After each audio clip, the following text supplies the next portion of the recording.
গৃহ বিভাগ নিলম্বিত হল ডিব্ৰুগড়ৰ 4 আৰক্ষী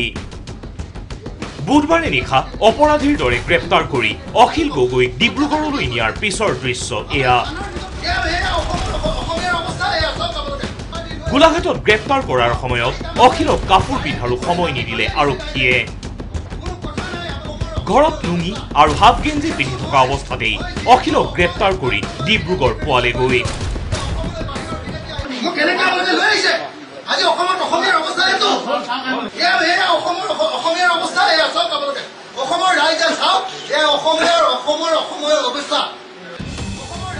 এখন বেঞ্চত উঠি অখিলে দেখুৱালে তেওঁৰ ঘৰুৱা পোছাক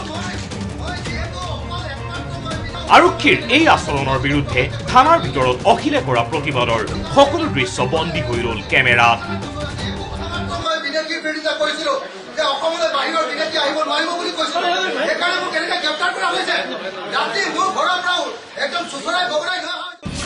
আৰক্ষীৰ এই আচৰণত মানৱ অধিকাৰ ভংগৰো অভিযোগ উঠিছে স্বাভাৱিকতে থানাৰ ভিতৰৰ এই ভিডিঅ' ফুটেজক লৈ অস্বস্তিত পৰিছে ৰাজ্য চৰকাৰৰ গৃহ বিভাগ যাৰ ফলত কৰ্তব্যত গাফিলতিৰ অভিযোগত শুকুৰবাৰে নিলম্বিত হল এএছআই মাৰ্কাণ্ডি যাদৱ আৰু 3 কনিষ্টবল ৰাম সিং যাদৱ প্ৰাঞ্জিত শৰ্মা আৰু পৰমালাহন পিছে কেৱল অখিল গগৈৰ ক্ষেত্ৰতেই কিয় থানাৰ ভিতৰৰ দৃশ্যগ্ৰহণৰ ঘটনা অসম মুলুকত কাহানিও নোহোৱা নোখোজা ঘটনা নহয় কিন্তু পূৰ্বে দায়িত্বত থকা আৰক্ষীৰ বিৰুদ্ধে এনে ব্যৱস্থা লোৱা হোৱা নাছিল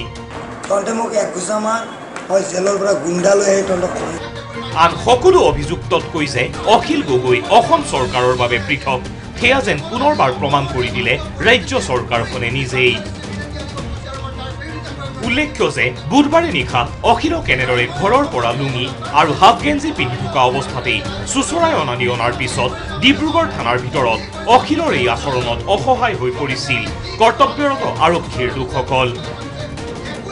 কেমেৰা চলি থকাৰ বাবে অখিলক বাধা দিয়াৰ চেষ্টাও চলাব নোৱাৰিলে আৰক্ষীয়ে শেহত হাতজোৰ কৰি সাংবাদিকক সেই স্থানৰ পৰা আঁতৰি যাবলৈ আহ্বান জনাইছিল আৰক্ষীয়ে News Desk, DY 365.